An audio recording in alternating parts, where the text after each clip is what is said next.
రాజ్యాంగ ప్రవేశం. భారత ప్రజలమైన మేము భారతదేశాన్ని సర్వసత్తాక సామ్యవాద లౌకిక ప్రజాస్వామ్య గణతంత్ర రాజ్యాంగాన్ని నిర్మించుకోవడానికి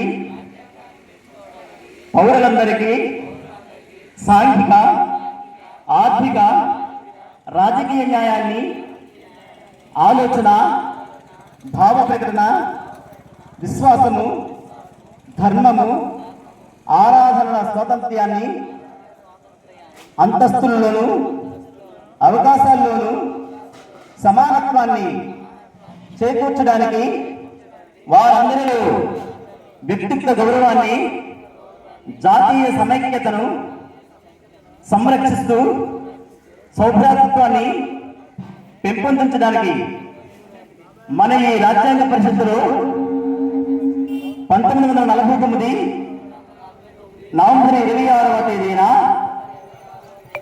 ఎంపిక చేసుకుని శాసనముగా రూపొందించుకున్న ఈ రాజ్యాంగాన్ని మాకు నేను సమర్పించుకుంటున్నాను.